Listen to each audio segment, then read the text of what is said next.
Morning.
Somebody's chatting. I got finally downloaded Windows 10 now. Cool.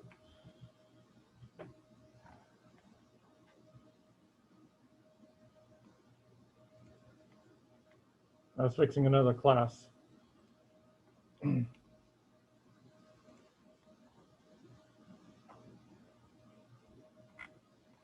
Before I get to y'all's class.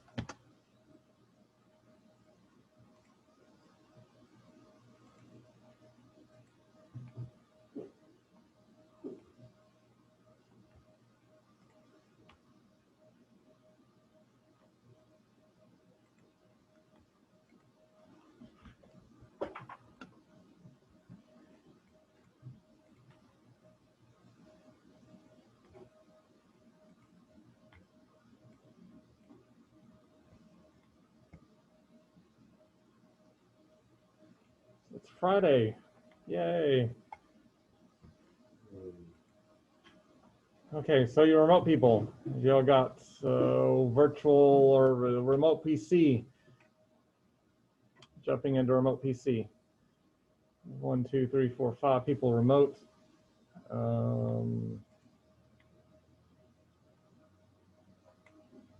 So attendance wise, who all is here attendance wise? Let's see.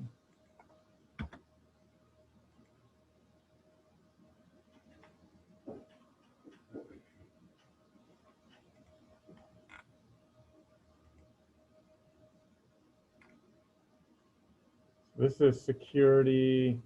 This is the 10 o'clock class. So Friday people. These are the people supposed to be in class. We got Nicholas Collins is here. Bethany's here. Paul.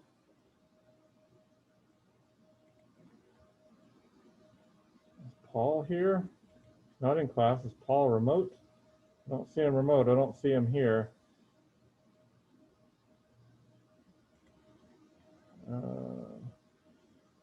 And William, you're here. Okay. So I'll have to put Paul is not here yet. And I have to go over to the other section.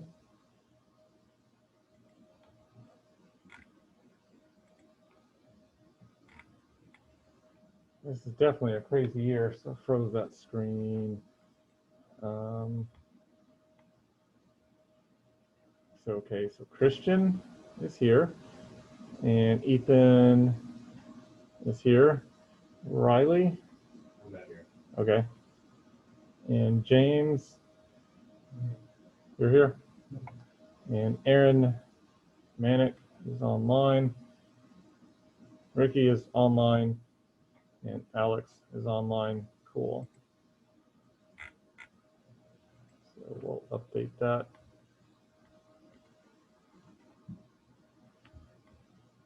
Okay, so attendance all done. We'll see what Paul does, if he shows up or not. I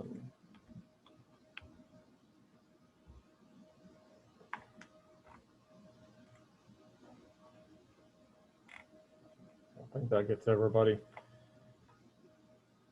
And then you online people are connecting to your remote PC. Hopefully your remote PC is working good. Remote PC worked really bad yesterday, but it could have been just the student. Okay, so something that's in test out.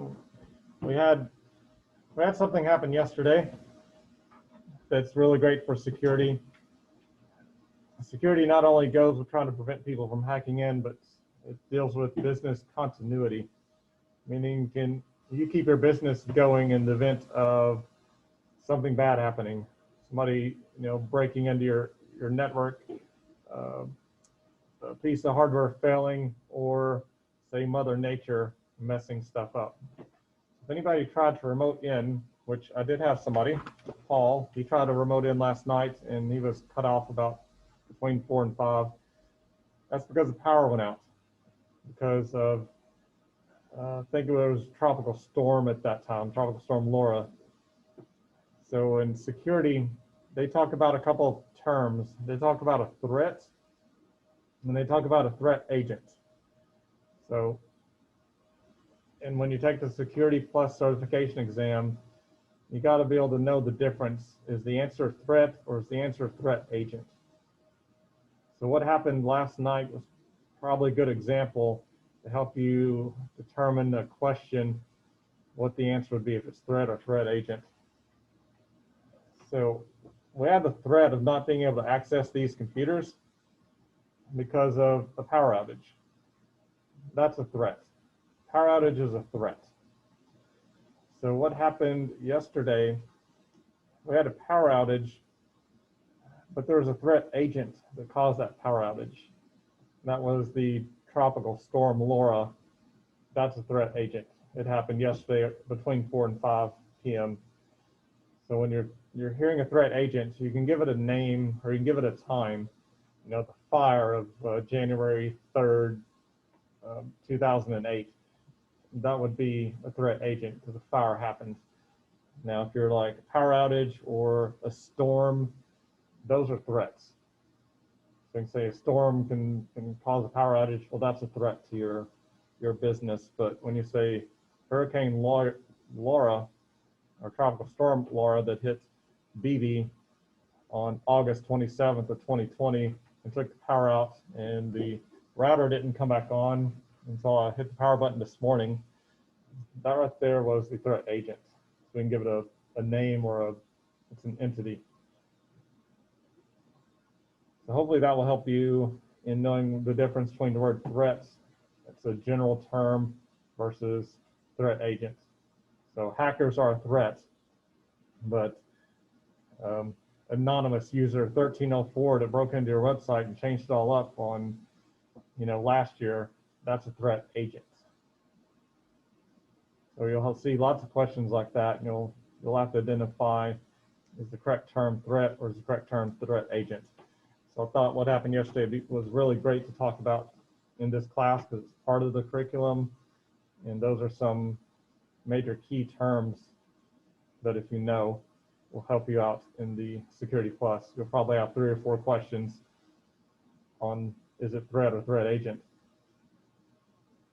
So that's several percentage points there on your CERT exam if you're going to go take it.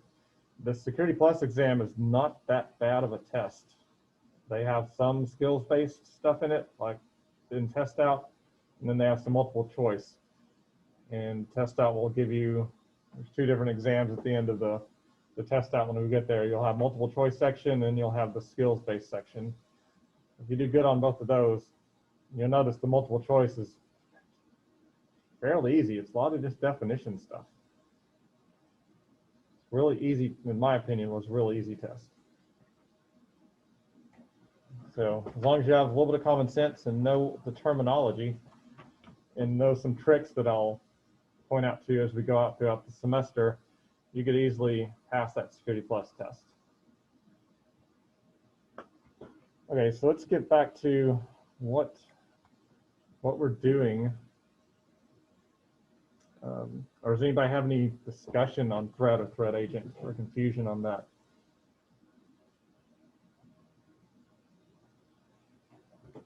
So those are good terms to run. So we were installing Windows 10 and Kali Linux on Wednesday. And I don't remember just how far we got on everything. You're purchasing your course materials. Hopefully you'll have test out by next week. And when is the first module due? Today, I think. Is it show today? Yeah, chapter 1 through today. Well, that's not. I went and fixed all of that, and it changed them all back, apparently. Module 2 is the next Friday. Yeah, that's not right. Yeah, I was wondering about that because the first presentation is due on September 2nd.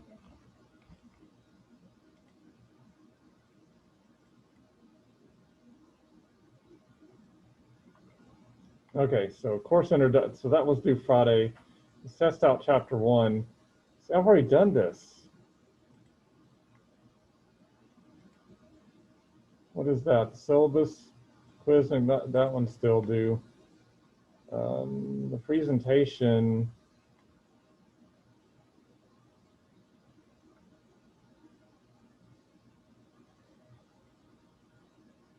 Presentation is due.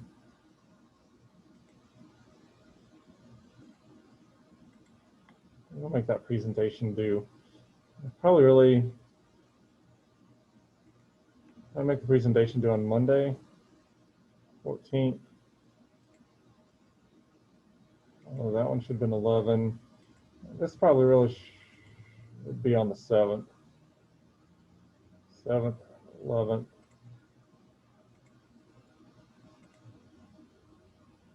Is the 7th a holiday? Uh,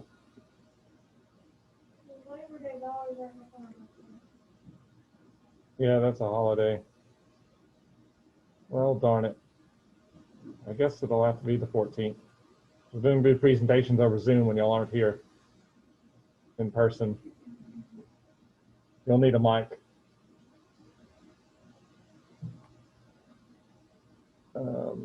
And these computers don't have mics and stuff. Don't intend for you to bring a microphone to class. Hold on, did I fix this one already? Let's out 11, 18. Is that one? I fixed the 25th one. It must have been this one. I've been doing October. And we'll bump all of these a little bit. Actually, that one might have been around spring break, October 2nd. No, that one was probably right. The rest of those are probably okay. We'll check on those. Yeah, I can't talk to you, Mr. Hallstetler. I'm in class. Okay, so those were saved. That apparently means in my 1 o'clock class I have to go through and fix all of those. The course start was correct. That's today. The test out 1 was supposed to be due next Friday, not this Friday. Maybe it will stay this time. I know I went through and fixed all the date ranges, and I don't know what happened. Also, something that I've noticed, was it this class? Modules. So something happened too with all my modules that I went through and got them all fixed. I've got the first 3 fixed, but this right here takes you to last year's stuff. You see where it has -2 at the end? I've had to go through and remove those and add in another page some way. No, I'll have to figure it out. Plus assignments, pages. So something happened to my shells where stuff from last year got put in there and duplicated with this year's stuff.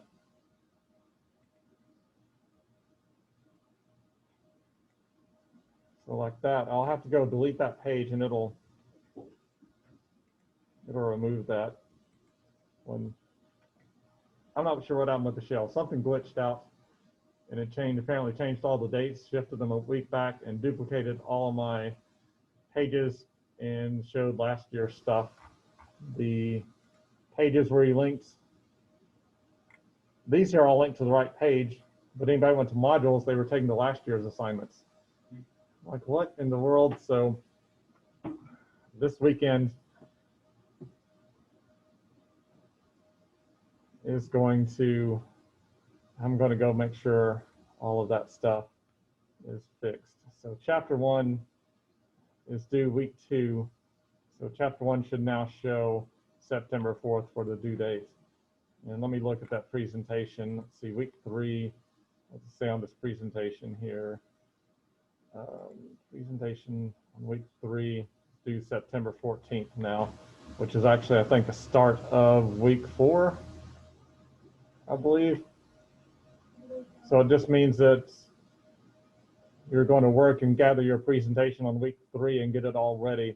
So the start day on week 4, you'll give your presentation now over Zoom. Should you be seeing my screen? I guess you could be seeing my screen. It might help. There we go. Good question. I am recording. So that'll be a boring start to the YouTube on this. There's chat. There's my participants. There's my participants.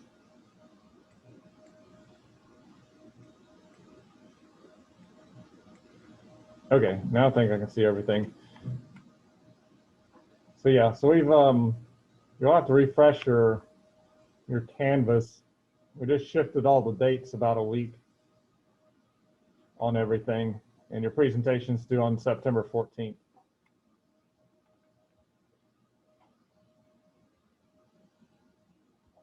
Also, Monday, I've got a doctor's appointment.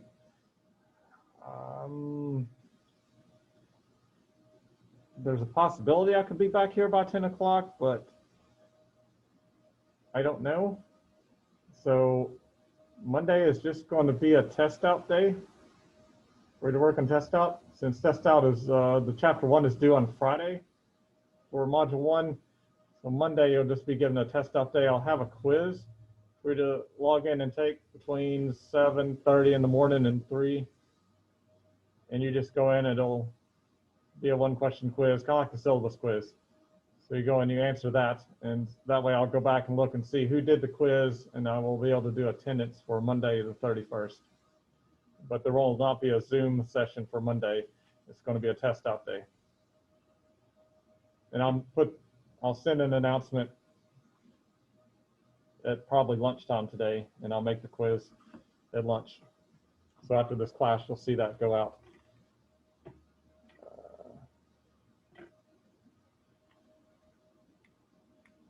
Okay, so back to this week.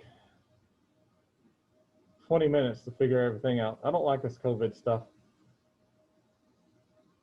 We'll survive. Maybe. What's going to happen next month?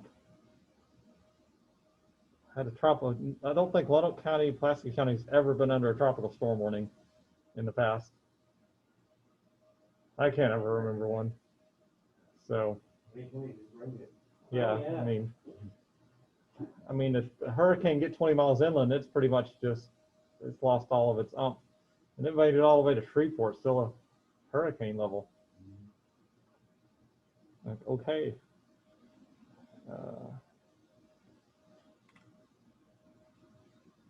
Well, let's check out our virtual machines that we have. We're hit by an earthquake. Don't say the New Madrid fault's going to go off, because we're really, really due for one. That's, Alex, you're fired for even thinking that. Okay, so we've got, yeah, aliens are going to visit us in December. So let's check out our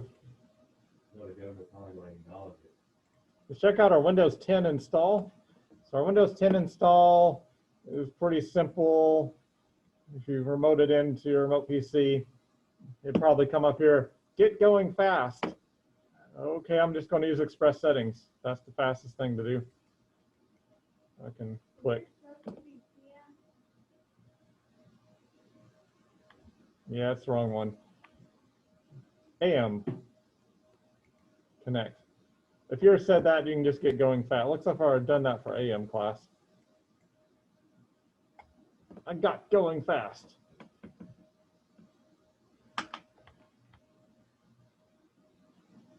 Okay, so where's the Vayon? There's the Vayon. I can arrange chat. Let's see, I need to set this to play a sound in case somebody leaves and comes back. I wonder if I can auto make that the default. Okay, so your Windows 10 in Hyper-V that we installed on Wednesday.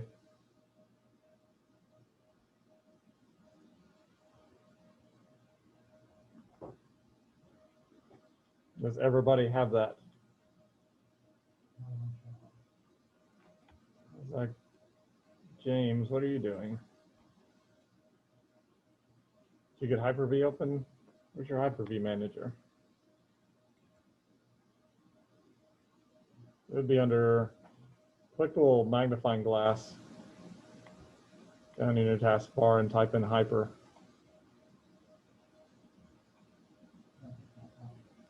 Yeah. So did you have your AM?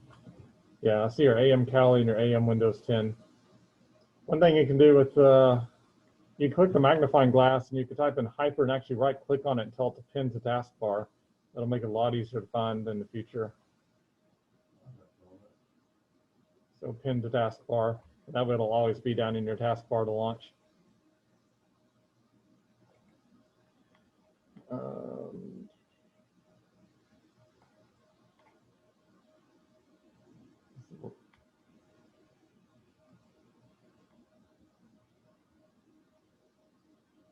Let me remote view. Who said it's not? What's not showing up? In your Windows 10, there's not one. Yeah, Windows. Yeah, it's because it's a virtual machine. It won't be able to. It won't have Hyper-V. Okay.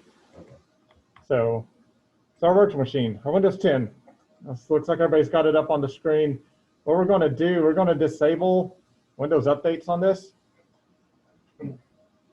Excellent idea to disable Windows updates, right? We can do that with Enterprise by right-clicking on the Start menu, and we are going to launch Computer Management.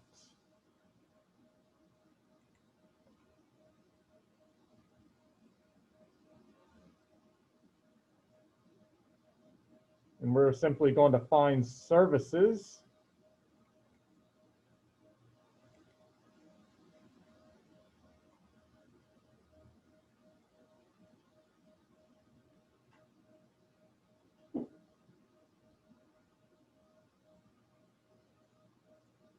Those, yeah, right click on the Start menu, not left click, but right click the Start menu, click on Computer Management. Ethan is looking odd when he are you right clicking? I don't view on Ethan. What's he do when he right clicks? I'm watching Ethan's screen now. So yeah, you should be able to right click your Start menu there, Ethan. It should say Computer Management.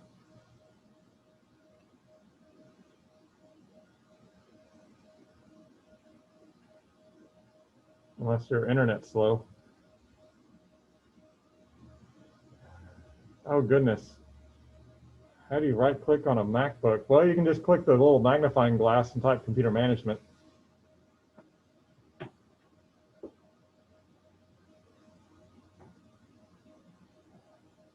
Huh.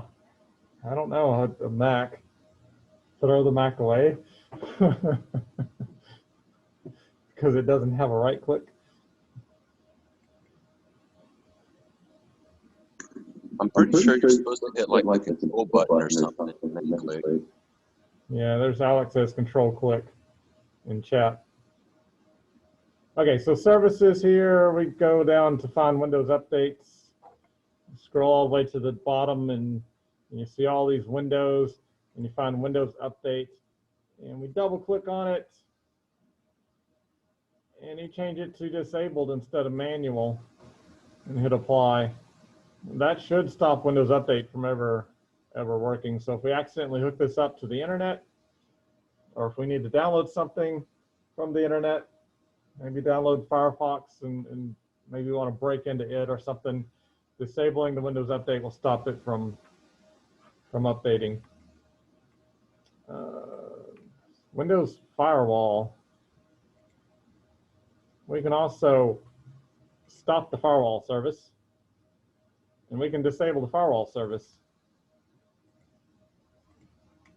from starting.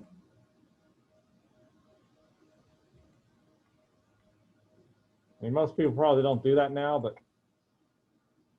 we just want to I want a system that doesn't have any barriers and throw stuff at Windows 10 and not let it block anything.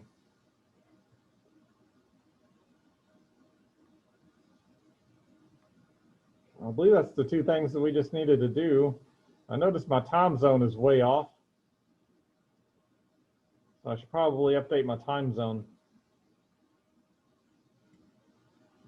I'm going to go ahead and close out of the computer management section, and I'm going to update my time zone just so we're, uh-oh.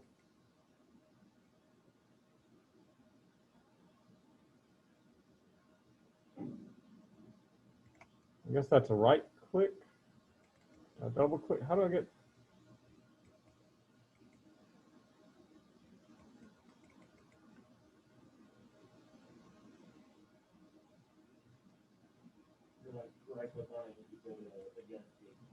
Oh, yeah, there it is. Right click, adjust date time. Used to go just click on the thing. Oop. Right click, adjust date time. Central. Not Central America.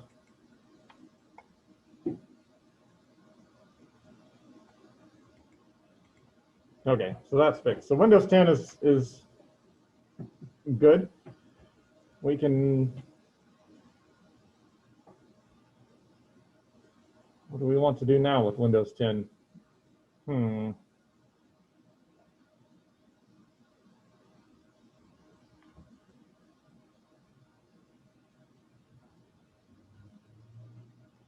We can go ahead and go to File and Settings on Windows 10.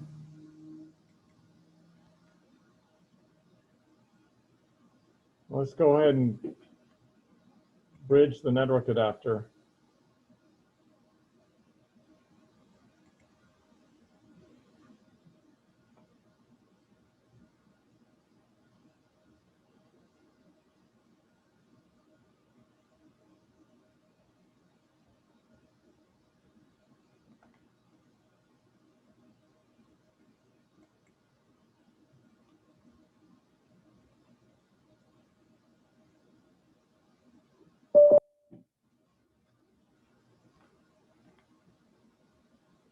I heard a ding. The ding means something. Somebody trying to come in. Yeah.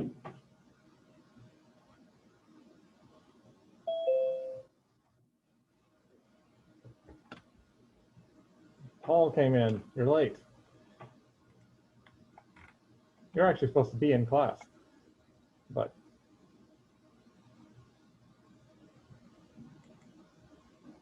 you're here in one form or another.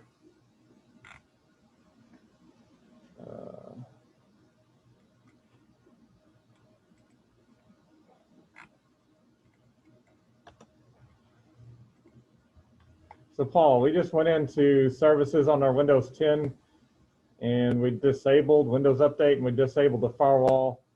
And after we did that, we bridged the network adapter. And now we're going to move over to our Kali Linux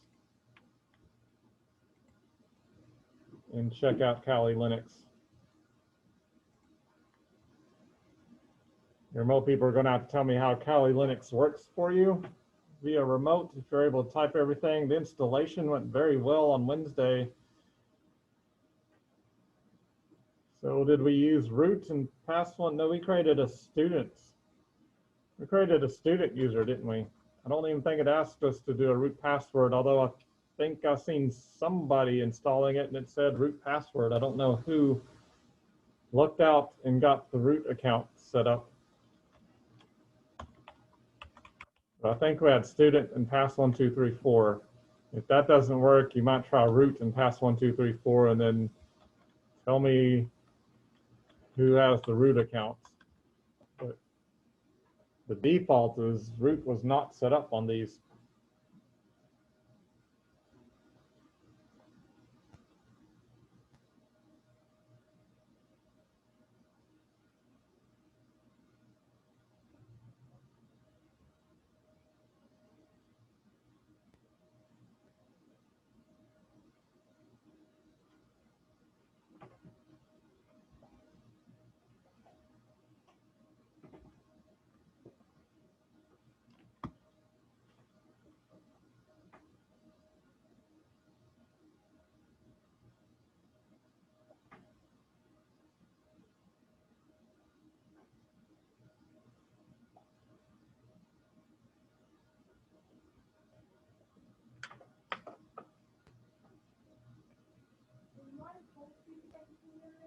Yes.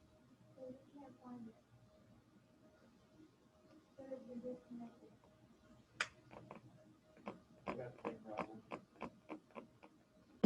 Just make sure you got bridged on your Kali. Yep. Yeah, if that's there, if you're getting a network issue, It's saying that it's been disconnected.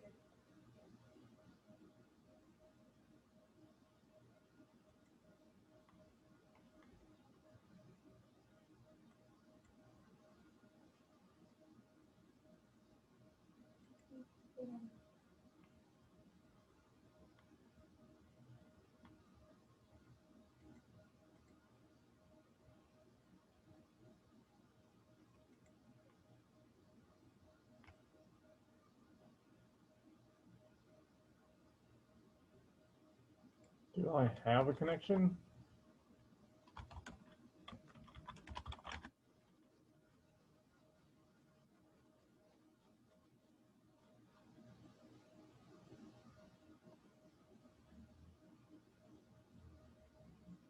I don't see an IP version 6. I mean, I see an IP6, I don't see an IP4 address on mine. Let me try to figure out what's going on with everybody's network. So that's up.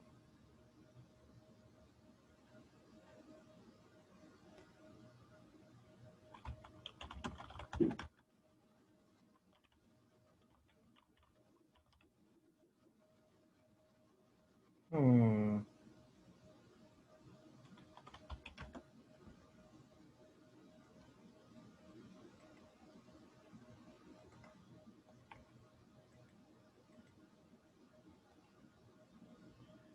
Choose a connection type.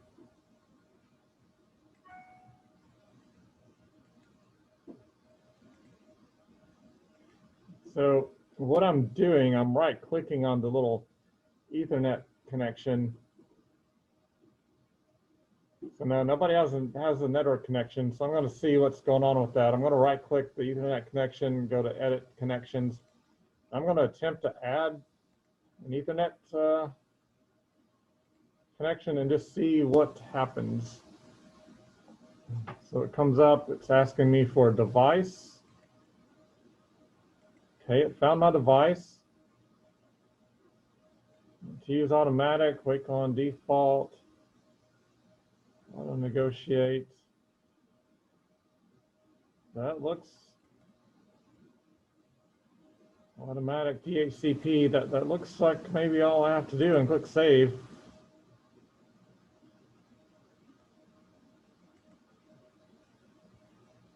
Mine says wired connection one. Wired connection one's okay too, as long as it shows your Ethernet controller. Now does that? That's okay, that's when I clicked on it. It's already there.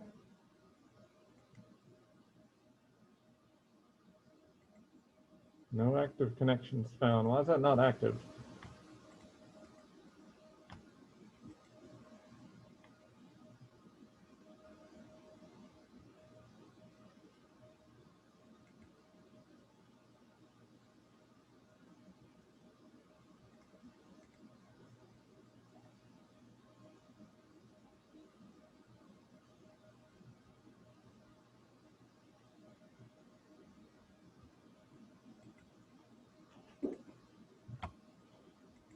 Should be automatic. Ether one, general.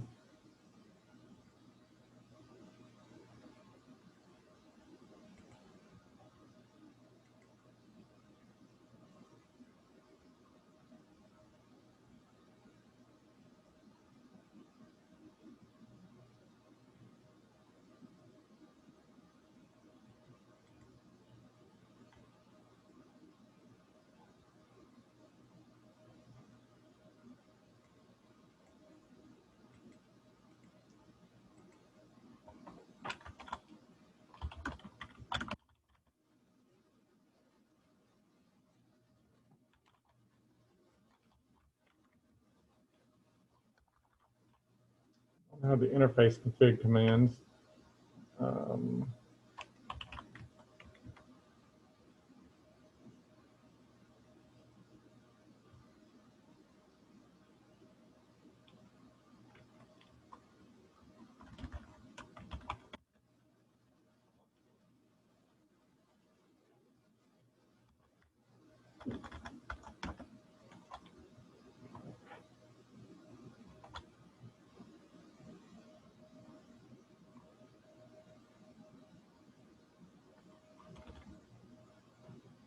Why is network D not running?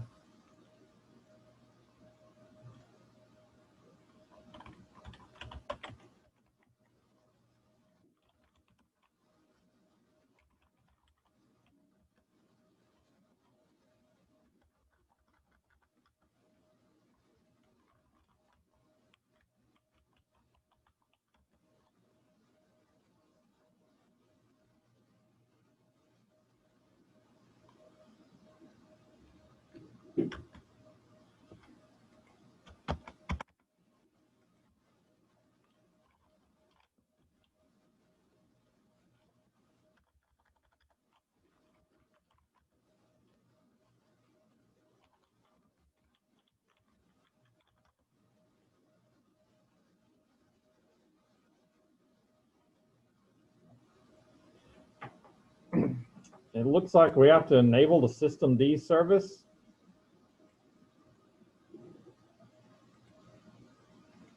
Let me look. I'm going to put this in a notepad on all the commands that I'm typing. So this is a brand new version of Kali. It's the 2019 version. They've changed quite a bit from last time. So open up a command prompt, and I've typed in that so far. Let's see if I can get you font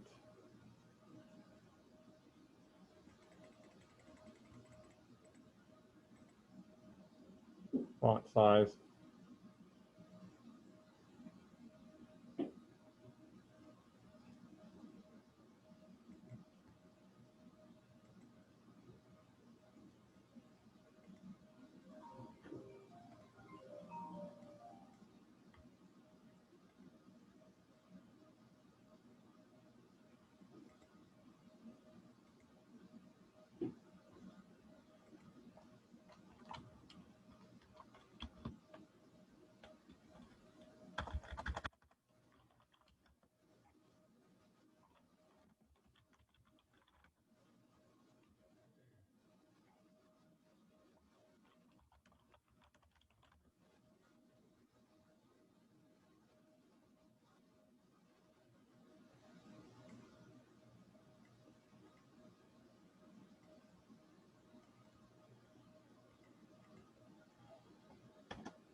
Also told it to start.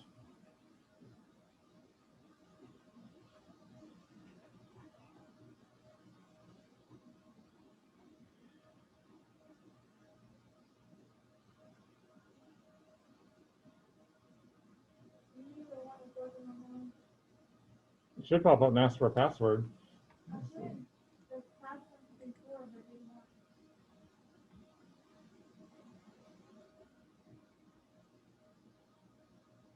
Because you put ED instead of D at the end of network. It's network D, not networked. It's network D.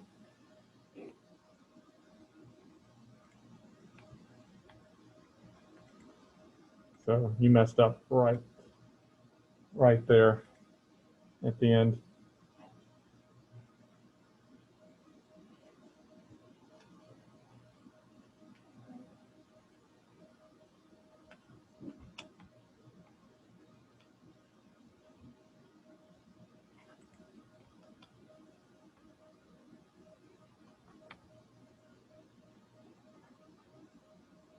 Like Ethan got logged in.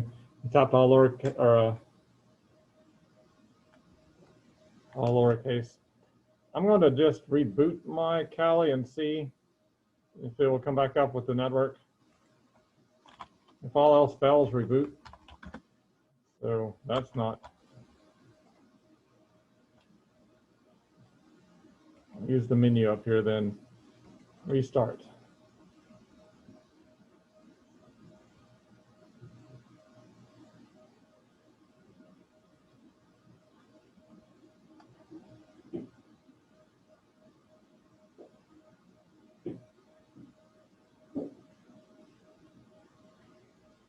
Because I installed this on my laptop and everything worked great. I didn't have, we had installation problems too when we installed.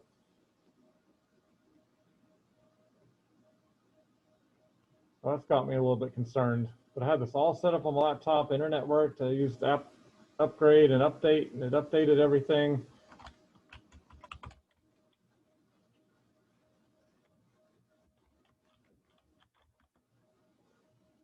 Let's see if a reboot works.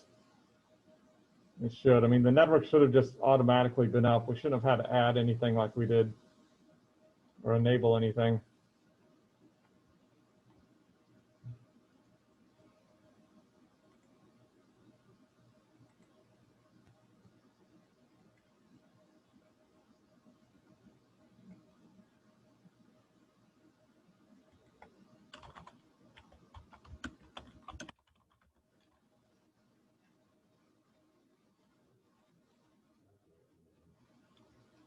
So the Kali command prompt is just a little black shell window in the top menu bar.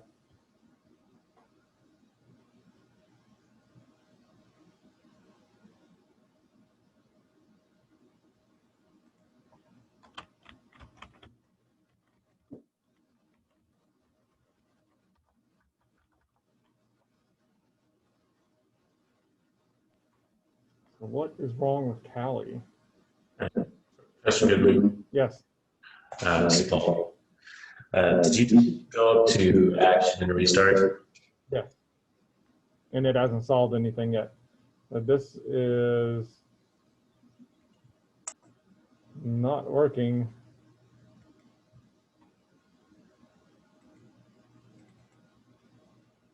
That's not everything.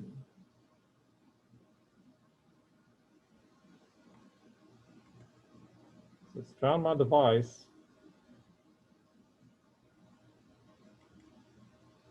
And it's set to automatic. Maybe automatic addresses only?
Still not going.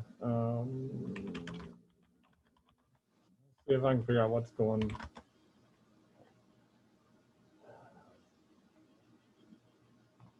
It's 2020. Network manager.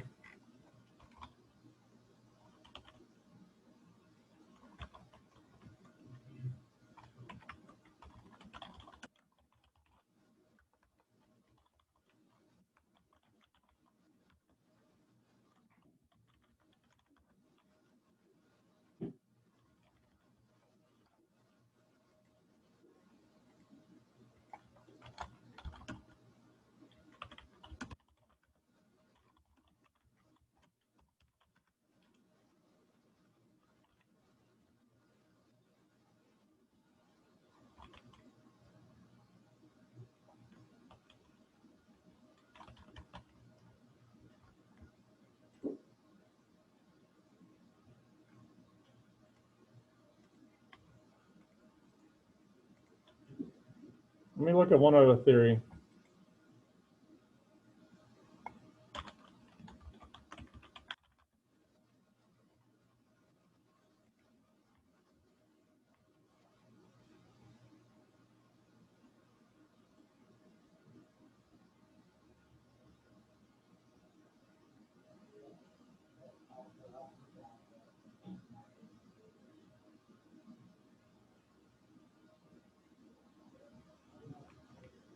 So that's Nick.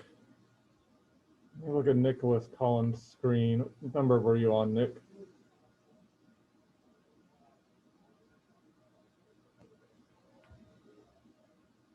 Oh, on your personal one?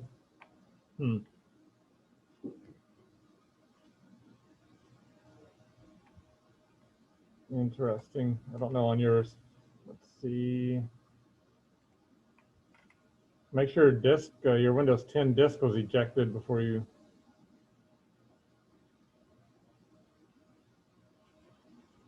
If it went straight back to setup, then that means you probably need to remove the CD-ROM from your virtual machine and then restart it and boot it up.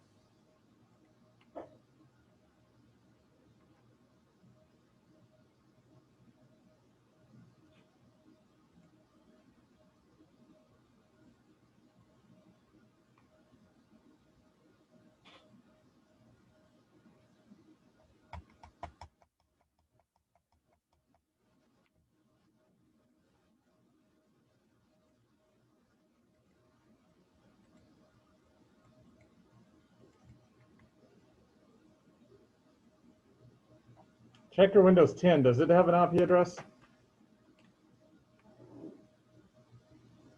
Or does it have 169?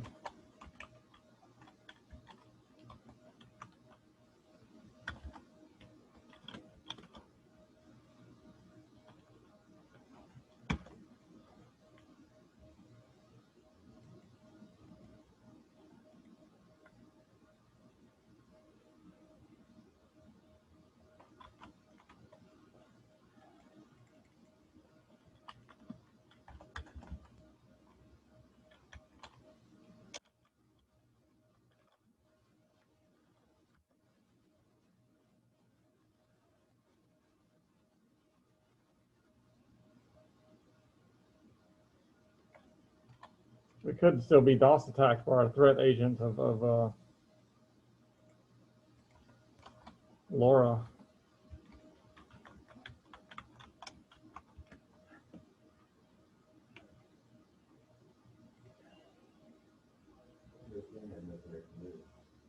Yeah, okay. I think I know what's the problem. Our power outage.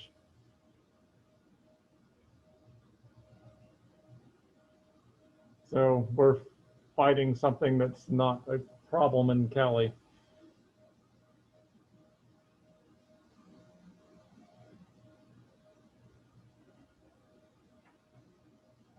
Our DNS server must be offline. I was confused as how I'm getting to the internet because,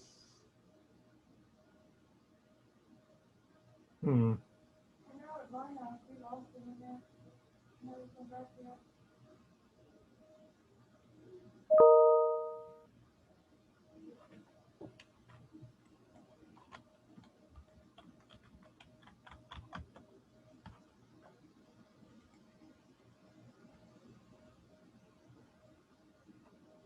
see, I thought I had this thing programmed to auto start and auto start the VMs. They were down. Shows it's running.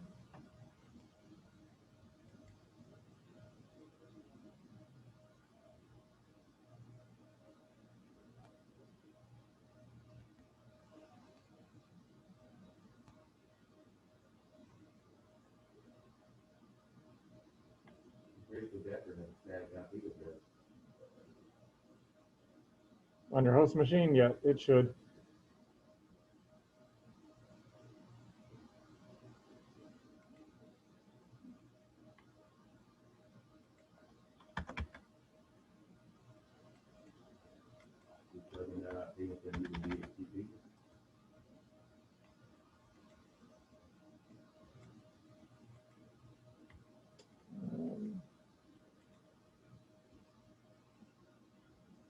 that's there. Shouldn't have used this interface.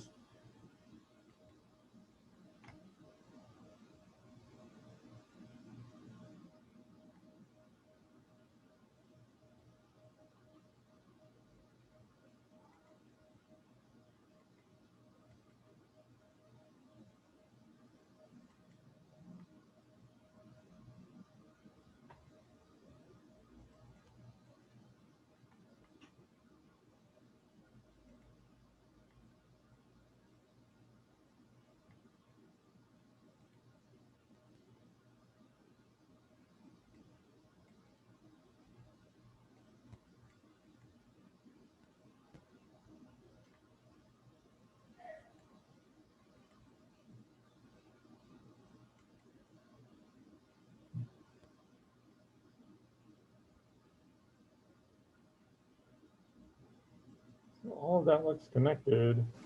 Is all my storage still connected? Why can't I connect?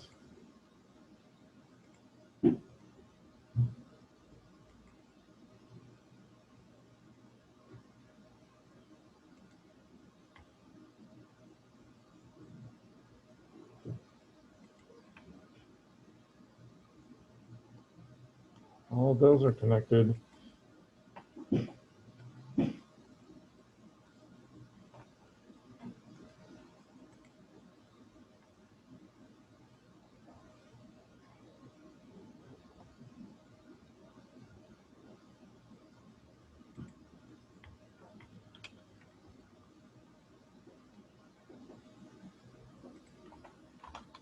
Did it manually and boot up now. Do you have an address or something? Yeah, put in the copy address, the copy address of the previous connection. No. Yeah, don't use that address. That'll cause duplicates. Let's see. 10, 10, 1, 10.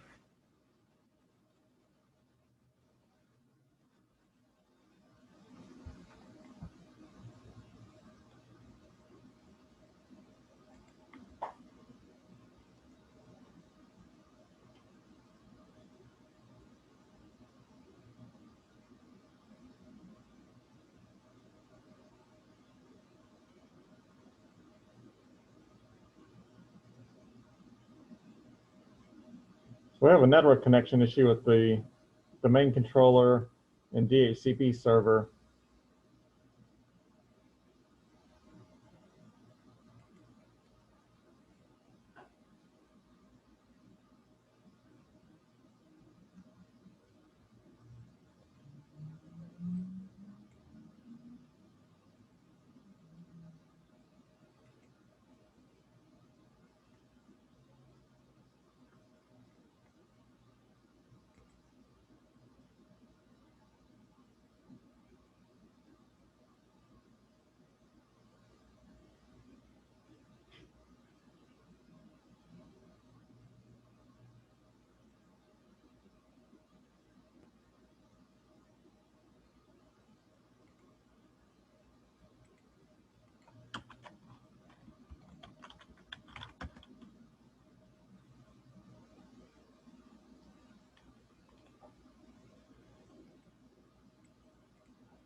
That works. 110. Why can't I ping it?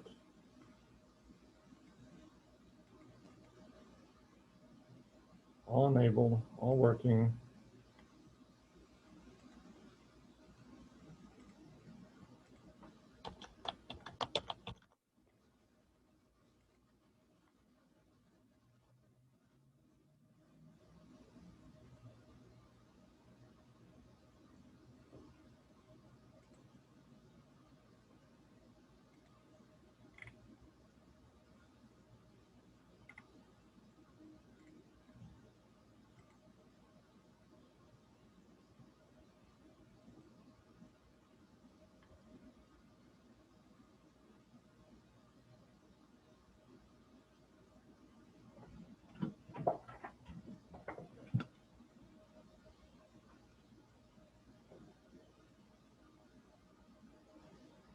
Looks all good.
So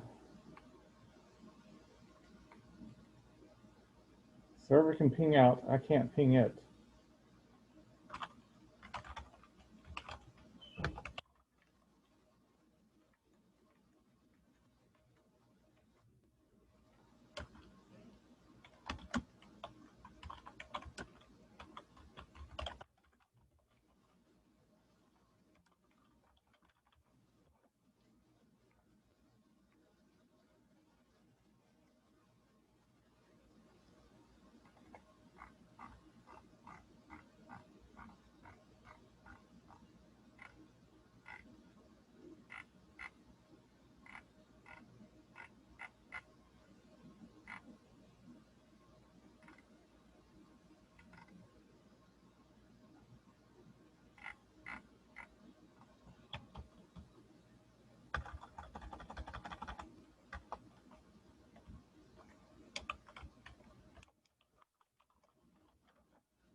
Well, that's not cool. Everything's broke.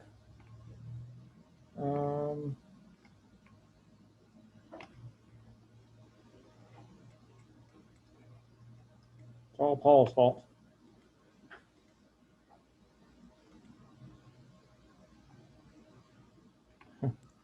You see, what had happened was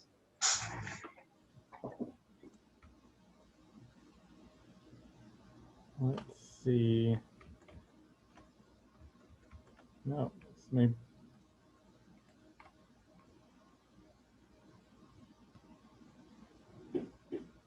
I can get to the internet, but I can't get.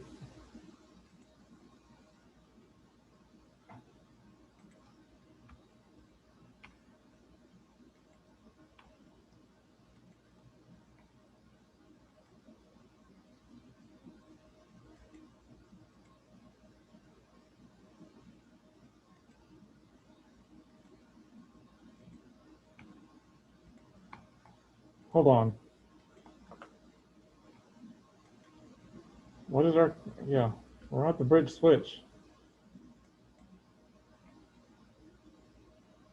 AM Kali, bridge switch.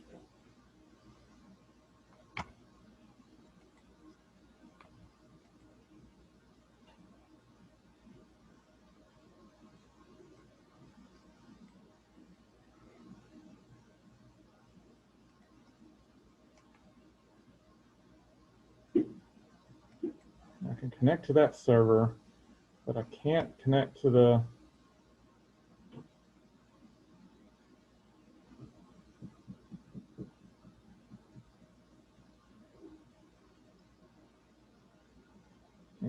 other system. It pings out. Four groups. Production, 3 actives. So did anybody play with hacking and somehow like do a DOS attack and destroy my system? I mean, I think if anyone did, it was probably Hurricane Laura. Probably.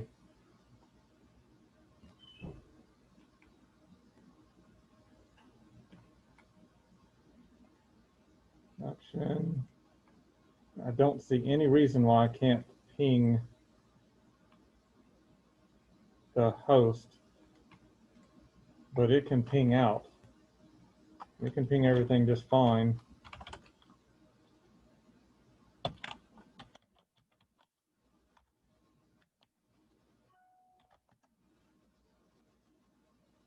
Ping my host computer. Can my host computer ping?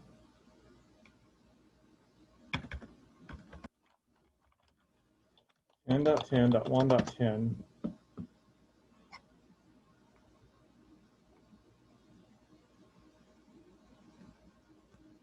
What in the heck is blocking it?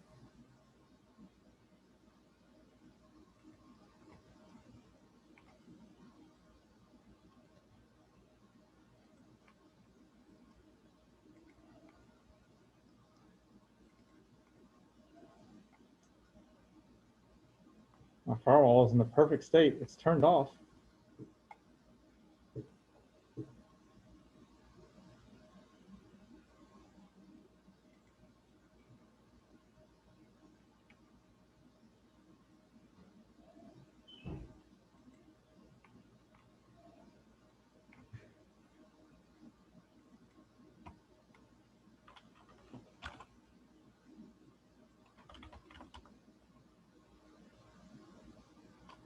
That is really, really interesting.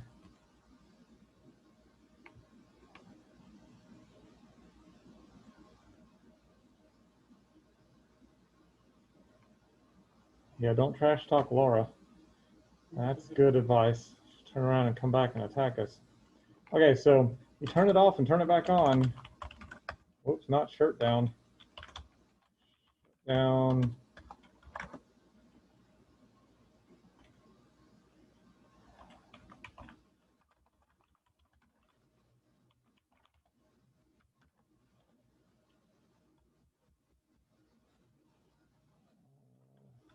$13. Sure you want to restart. So we're going to restart the domain controller.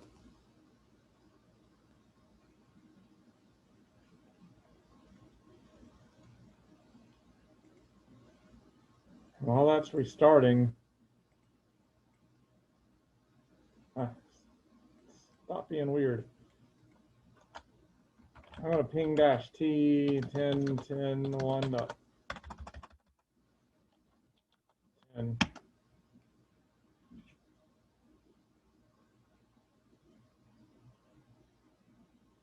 Ricky says he'll take the blame.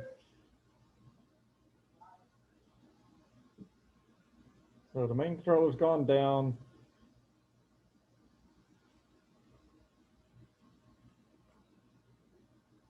Windows is loading back up. Find computer settings.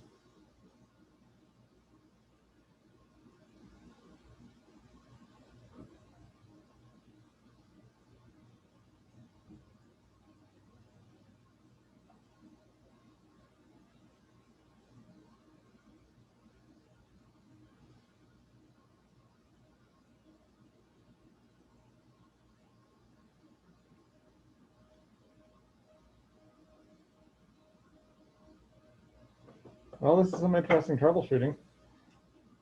Did everybody know the -T does a continuous ping? Did y'all learn that in Cisco? Pinging with the -T. If you notice, it hasn't stopped pinging. That way, as you can have one window open and you can be working on another system trying to figure out why you can't ping it. It'll continue to ping, and as you're making changes, if you see it pop up and go, hey, successful, then you did something good. But so far, I've not done anything worth anything yet. It is still not pinging this system, but I can, nope, there it goes. Now it's all of a sudden pinging.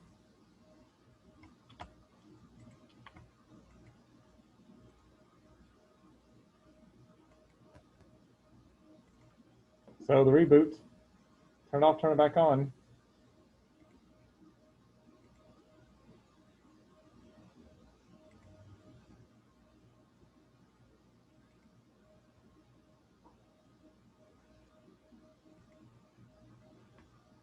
Well, cool. So now my DNS resolution and everything should start working.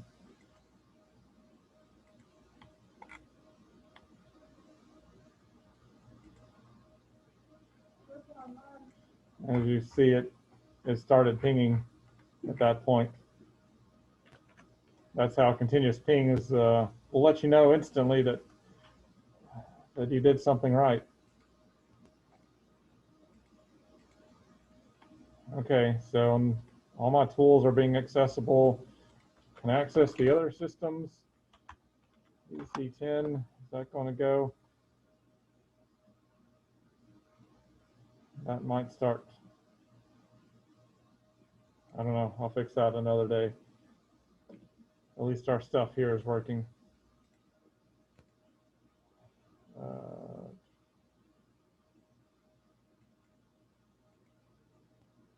Okay, so we were trying to fix a network problem that had nothing to do with Kali Linux.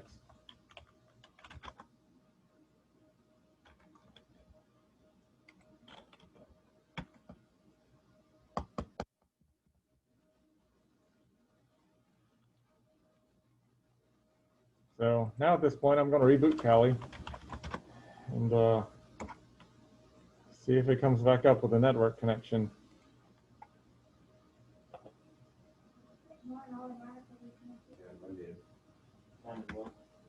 Awesome. I probably did so much stuff I broke my Kali.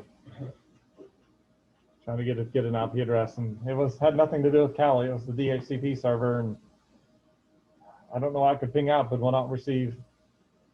That's sometimes a power outage.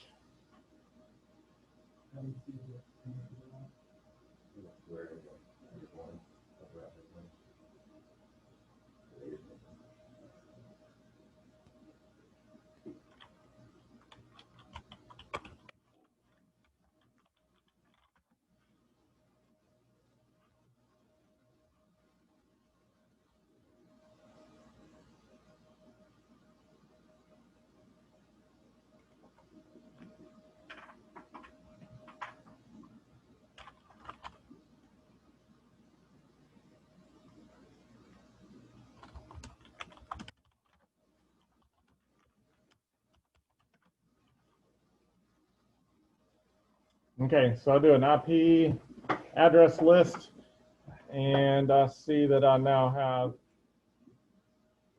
an address of a 10.10.147. But I had to reboot mine, and it came up working. So all is good now in the world.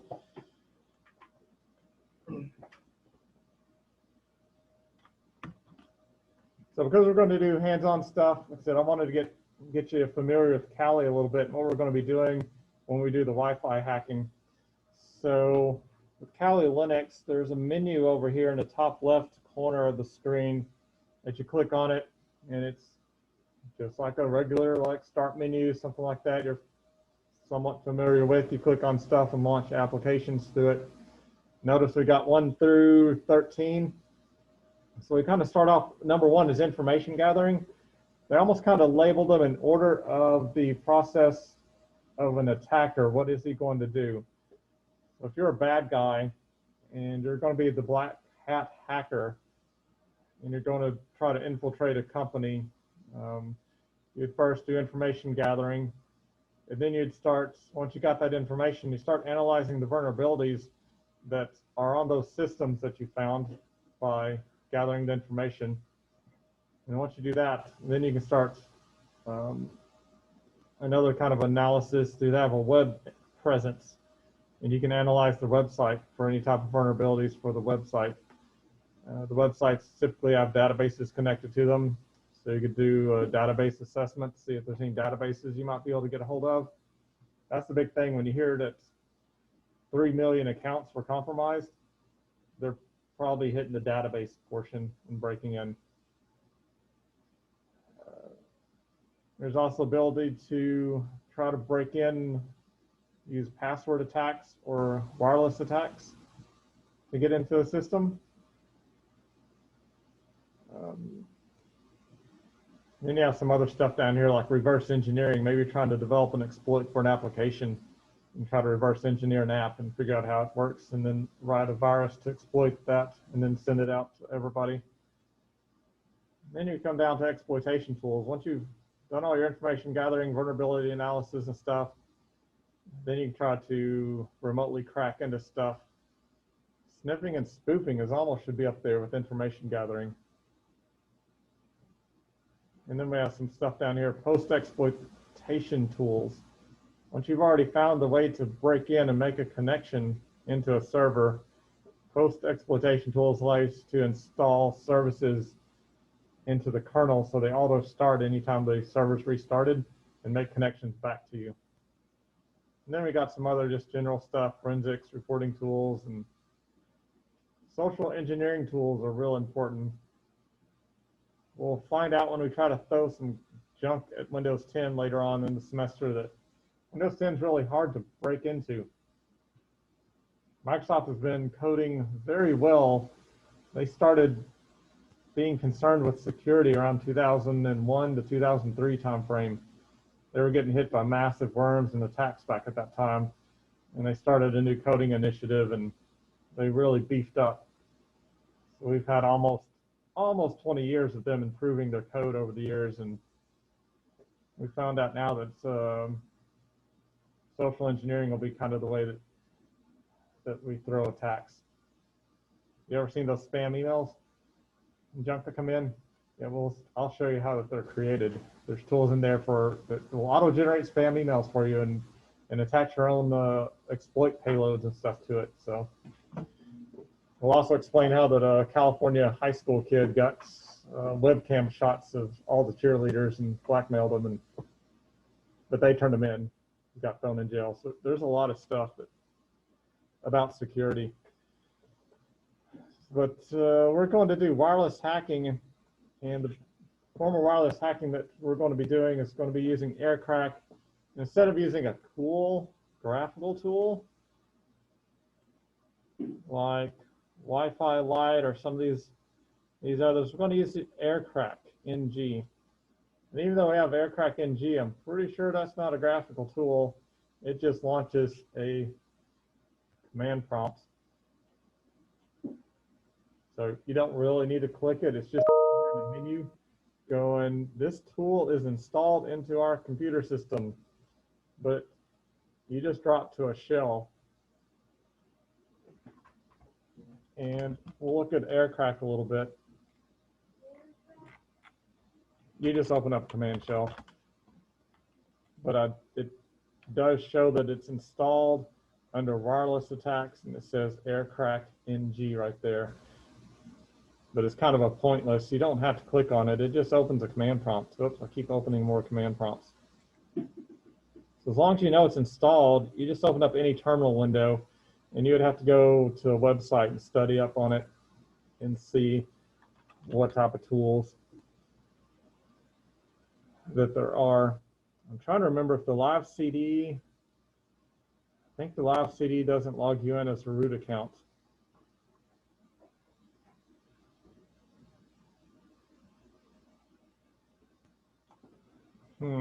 It's a lot easier if you're actually root into the system. To make the labs just go better, let's make ourselves a root. The root's actually on the system, it just doesn't have a password. So we've got it set up where you have to type sudo on any type of command that requires root privileges. So So I would like to be able to log just straight into root so I don't have to type that, because every time I type a command that needs root privileges, it's going to pop up and ask me to enter pass12344 again. And that gets really annoying. I just want to have full root access and maybe break the internet. So I'm going to do sudo pass wd space root. You learned this in operating systems class when you did Ubuntu.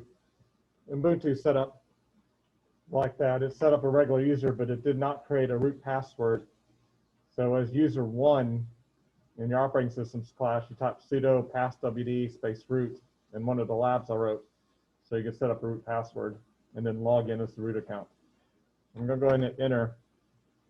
And now it's going to ask me for the student password to run the sudo command. So whatever password it was to log in as student, which was, in my case, pass1234. Now it's going to ask me to change the password for the root account. So I'm going to have to enter the new password, and I'm going to have to enter it again. And root will now have a password.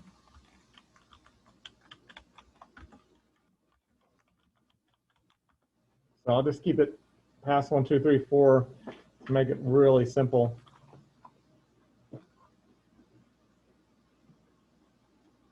And at this point, I can either log out of Kali and then log back into it as root pass1234, or I could save time and type in su minus root with a space, you know, on either side of the minus there. Now when I log in with pass1234, notice my command prompt changed from a $sign to a £sign. But you should have had all of that in operating systems class. If you're just now taking operating systems class, well, you're one up. You've learned about the prompts there. So root is full administrative rights, and it makes it a whole lot easier. We can look at some of these commands. We can type in air and hit tab a couple of times, and we couldn't do that before. Let me show you what happens. I can open up a new terminal here, put them side by side. As a non-administrator, if I type in air and I hit tab key twice, it shows me aircrack ng and a couple other tools, but look at the difference. I don't see airmon, I don't see aerodump, I don't see air replay. There's a whole bunch of cracking tools that don't automatically display because they require full admin access. They require direct hardware access. So regular users by default are hidden from commands they can't run. And we're wanting to break wireless. And I believe when we boot up on these live DVDs, I think it logs us into a regular account. So I'm probably going to do a sudo passwd root, create a root password and switch over just like I did here. So when we do this on Wednesday and Friday of next week, I'm going to set up the wireless access point.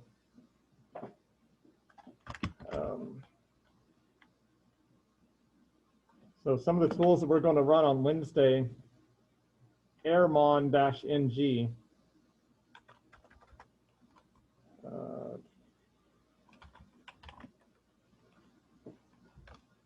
Actually, we'll do iwconfig first. And iwconfig is not going to give us any useful information because we don't have a wireless adapter plugged in. It shows us a loopback adapter. It shows us the Ethernet adapter. When you plug in a wireless adapter, it's going to have its own name, and that's what iwconfig is for. It's figure out what name did it give your wireless adapter. So when we boot up on the live CDs and we plug our wireless adapters in, we'll type iwconfig and figure out what they named it. In between versions of Kali, you know, the 2019 version to this 2020 version, it may name it something different. Sometimes it names it WLAN 0. I've seen some version name it WLAN 0, WLAN 0. What? So that's what IWconfig is for. Figure out what is the name of your device. So once we figure out our wireless device, we'll be using airmon ng, and that is a root only command, full admin rights. And what it does, it puts your wireless adapter into promiscuous mode, meaning it will start looking at all frames heading to it, from client machines, access points, everything. Normally, your wireless adapter is set up to only receive frames that match its MAC address that's coming to it, or beacons of access points that's advertising themselves as, hey, I'm here. But we're wanting to crack. We're wanting to see frames that our neighbor is sending to his access point. We're wanting to see the frames of the access points that's sending to the neighbor's client machine. So airmon ng puts the wireless adapter over into a promiscuous or monitor mode. And that's pretty cool. The next, after we get it into monitor mode, we use a tool called AirDump. And you'll run it, and it will start showing you all of the access points that are sending frames. And it'll also start showing you all the clients that it's sending frames throughout the air.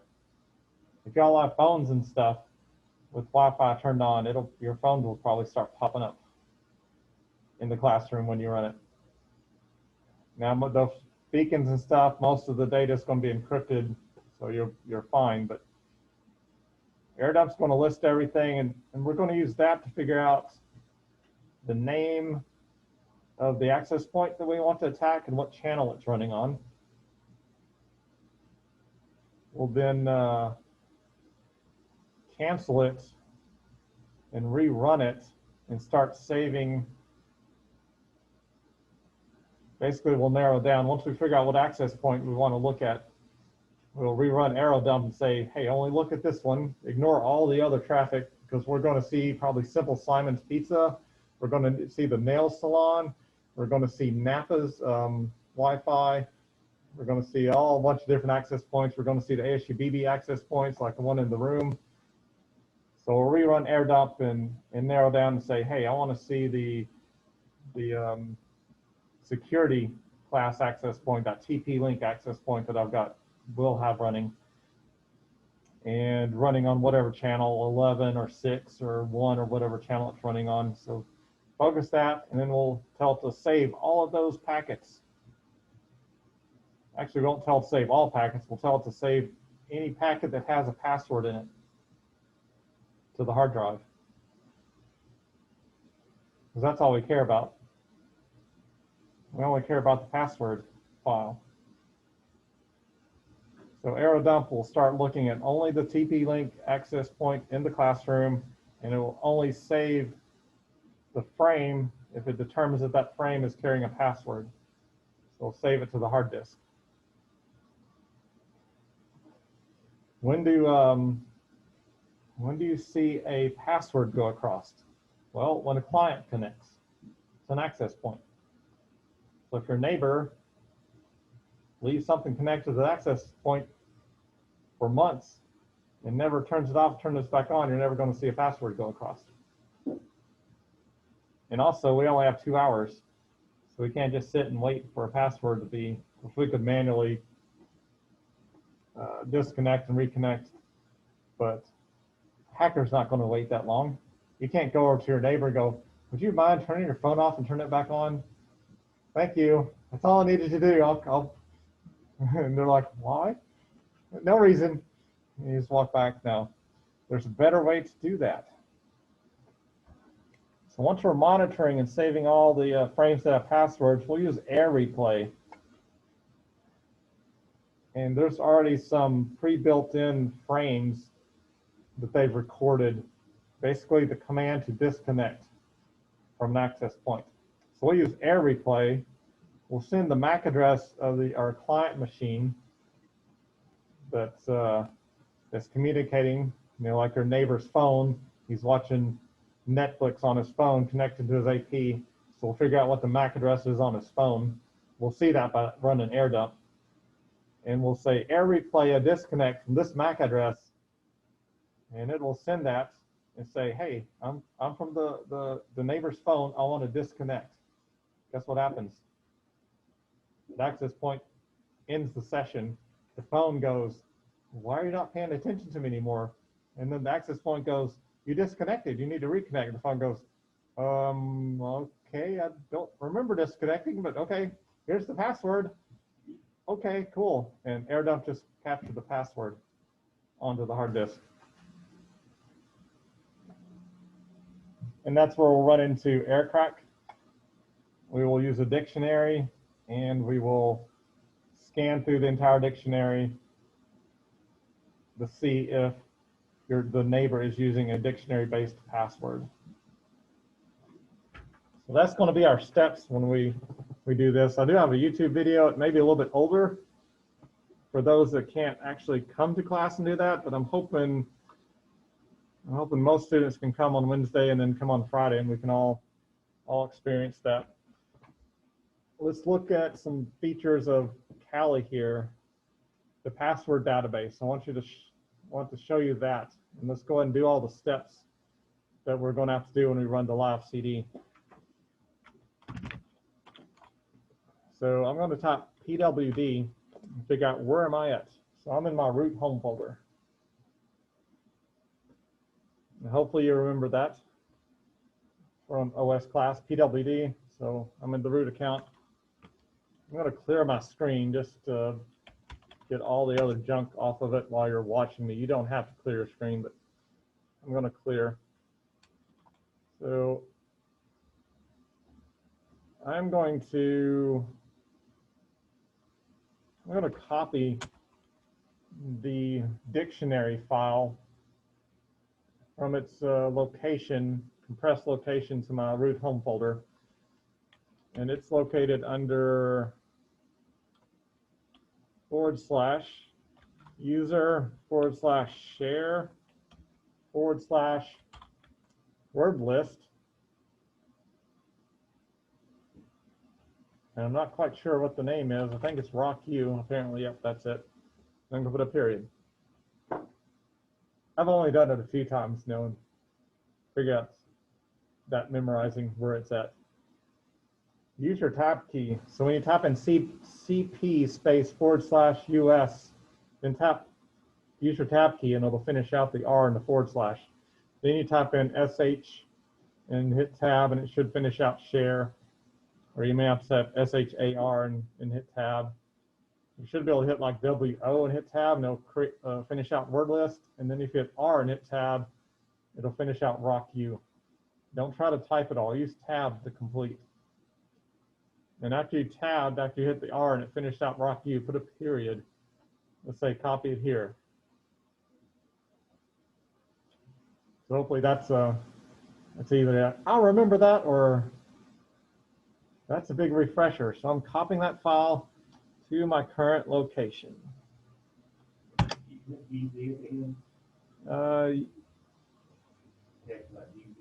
Yeah, like I said, hit tab, it should complete it for you. You should not have to type GZ. If you hit tab and it doesn't work, then that means something isn't typed right earlier in your path. So is anybody using tab and it's not completing it? Who? You're number 9. So let's look at, so that's real good. Let's look at his path. So he's hit tab. Okay, see you spelled user with an E. So backspace to the S and user. Now hit tab. I see it's spelled USR. And then type in SH and hit tab. And then WO and hit tab. And then R and hit tab. So see how that works a lot better? Because it's so easy to typo. And plus, when you hit tab in that last one, it already put a space, which makes it easy for you to put a period right there and hit enter. It takes a while. It takes a while to get used to command line. And try to tell you that the microops class was very important. VMware class, the hypervisor is on a Linux kernel, so you'll use Linux in your 4th semester class too.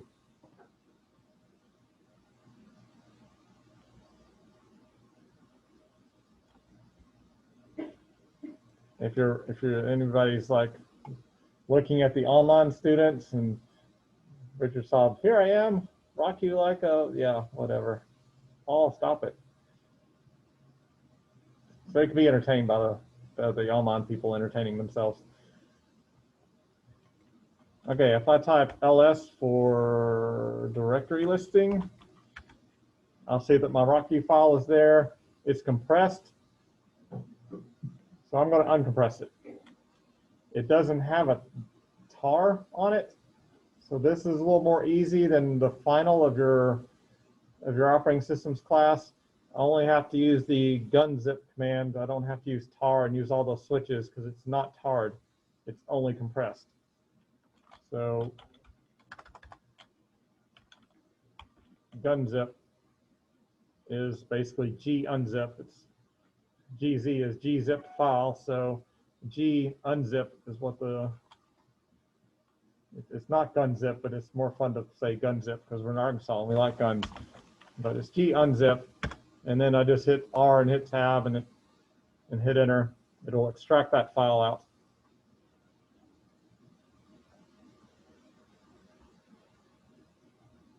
So we're going to have to do that when we do our live CD. We'll have to move this into our root folder and extract it, because when we get to the point of wanting to run that captured password through a dictionary, that's the dictionary. If I type ls, notice the gz is now removed from it. It's a plain text file. We can look, how big is the file? ls-lh.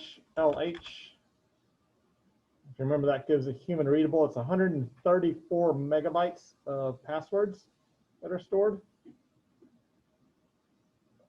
You probably wouldn't want to run cat on it because it would sit there and scroll on your screen for 40 minutes or more.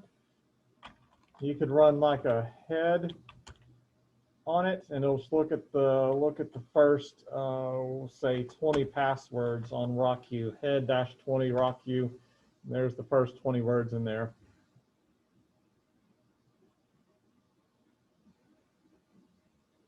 Now, that this class is one of those classes where that disclaimer, that syllabus disclaimer that you accepted is kind of important, because there's some very offensive words in this list.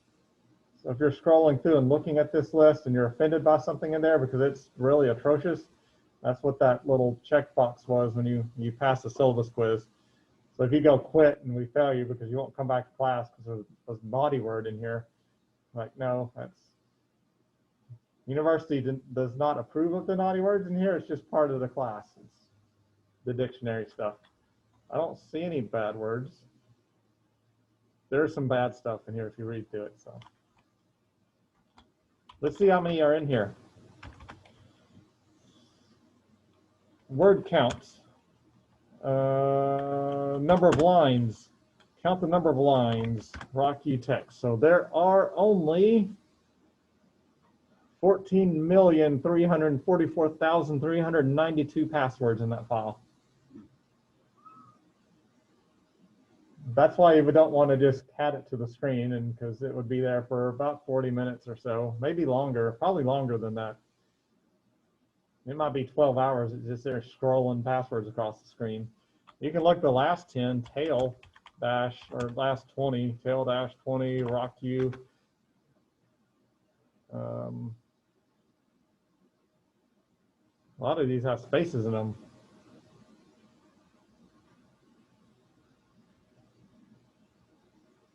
Notice some pretty weird passwords. It's like somebody's got a password of, like, they spaced about 8 times and put a 1.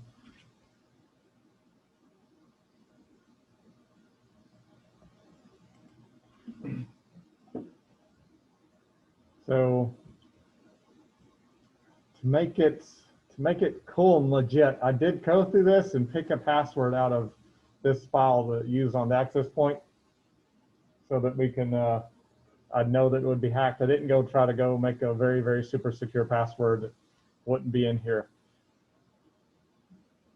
But with 14 million, you can just about come up with probably any like word and it will be in this dictionary.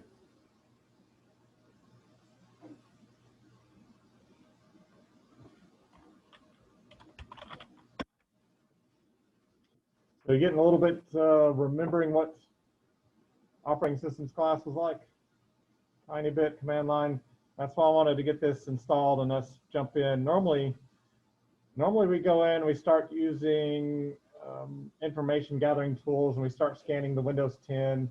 So we kind of go through the steps of what a hacker does. And then towards the middle of the semester is where we get into breaking into passwords and things. But because it requires these DVDs and the access points in the closet in there, possibly others having to go all online soon, I want to do a wireless hacking at the very beginning. And then we'll move into scanning Windows 10 and stuff later because we could remote PC and do that. But this part pretty much just requires this room, unless you've got a valid Wi-Fi card that works with aircraft and a willing neighbor that you can attack. Or you could set up your own. If you have a couple computers at your house, you could set up a station and, you know, connect to an access point that's connected to the internet and start up a YouTube, one of those 10-hour YouTube videos. The Epic Sax got 10 hours. That's what I'm going to use next week. Most of my dad's computers he used for security stuff. Don't know how well that would work. Break into them and go, haha, found your passwords, Dad. Quite on summer step helping him study for his security test. Which one? I'm not exactly sure, but it's which test it is, but it's like a $700 test. CISSP? I think it was like a 650 or something. Yeah, those are pretty massive. He did say that on here ISC squared. Those companies going through. the security 501 test. Yep. He says that in October it's changing to 601. So 501 will go on there. They normally have an overlap sometimes on that a little bit. I know you said it was a change to 601. Interesting.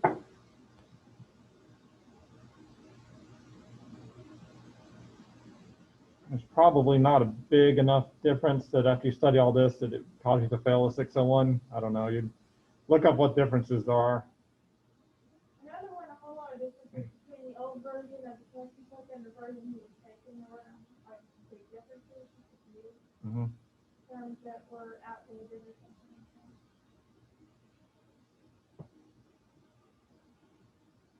that. I know they've changed up intrusion detection system and intrusion prevention system. Now they just changed intrusion detection prevention system. They've reworded that throughout the years because of the power. Now it's one device, but that was 15, 20 years ago.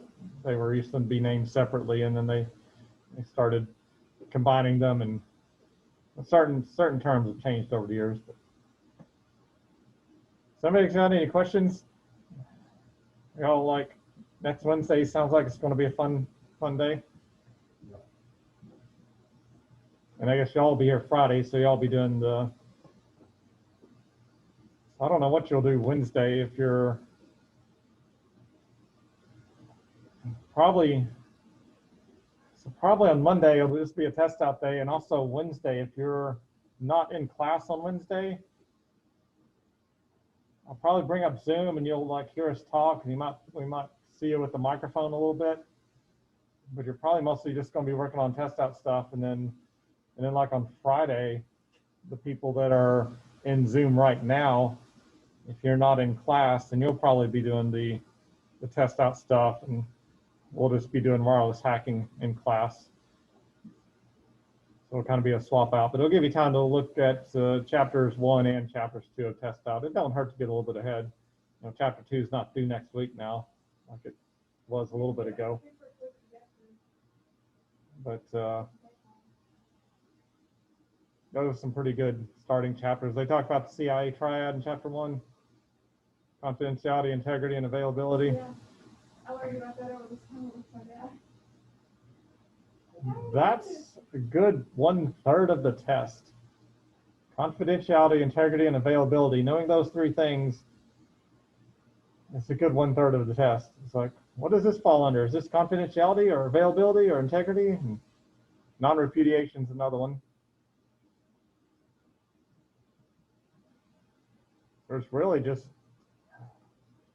there's like about 7 things you really kind of need to understand the differences in, and it's all I've really seen when I had my test. Like 60 questions over 7 different things. It was pretty easy. I know about encryption. If it talked about good encryption, it was AES. If anything was talking about the encryption being bad, it was DES was the answer. So all I had to know is like, is this a question in a positive light or a negative light about encryption? And that'll let me know which one I should click.